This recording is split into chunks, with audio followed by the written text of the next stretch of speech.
If you're a woman in midlife and you know you want to do something new, or you know you want to start taking better care of yourself, or you know that something needs to change, but you just can't seem to get started, this episode is for you.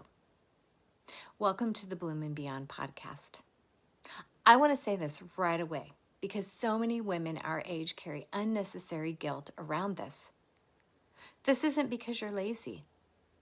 It's not because you lack discipline. And it's not because you don't want it badly enough. Starting something new in midlife is different. I'm talking to you as someone who is living this too. I knew I wanted to start my health and wellness business. I knew I wanted to help women, especially women in midlife. I wanted them to feel stronger, healthier, and more at home in their bodies. I had the education, the experience, and the passion, but still, starting felt heavy and hard. And it's not because I didn't want it, but because in midlife, you're not starting from a blank slate. You're starting after years of responsibility. Raising kids, divorce or relationship changes, careers that may have drained you, health shifts, perimenopause, menopause, and a lot of lived experience. That changes how starting feels. And it's not just about business. So many women I talk to say, I know I need to exercise. I know I'd feel better if I just took better care of myself.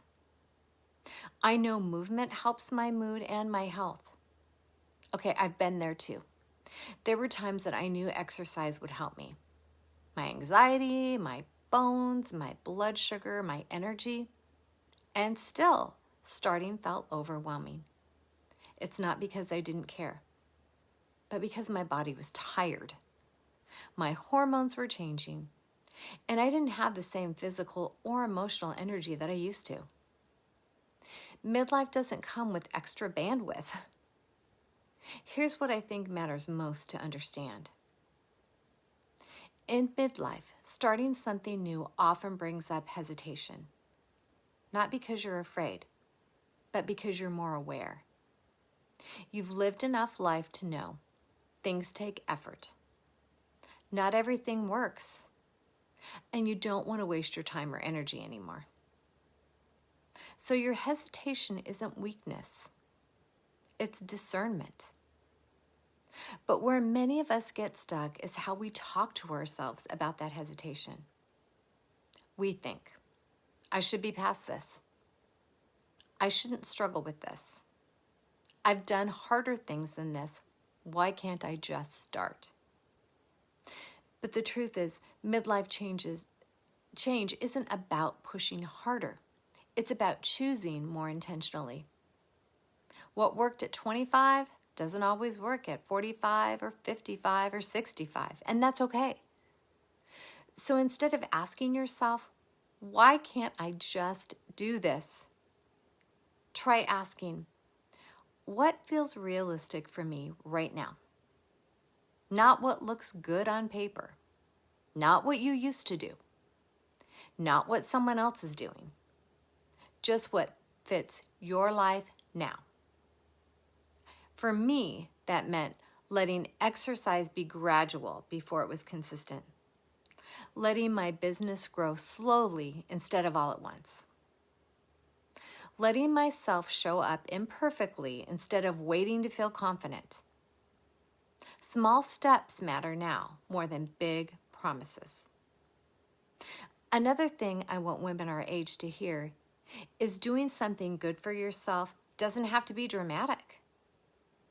It can be a short walk, a few minutes of movement, saying no when you usually say yes, taking care of your health without guilt, or starting something new without regret.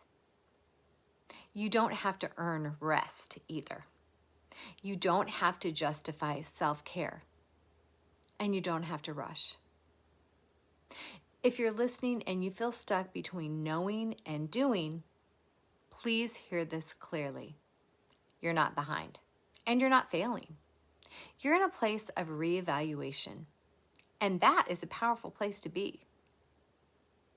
So here's what I'll leave you with. What's one small thing that you could do today? Not to reinvent your life, but to honor yourself. Get outside. Stretch for 5 minutes. Open that notebook you've had and start writing down things, 1 sentence even. Begin where you are. Because starting later in life doesn't mean starting over or weaker. It means starting wiser.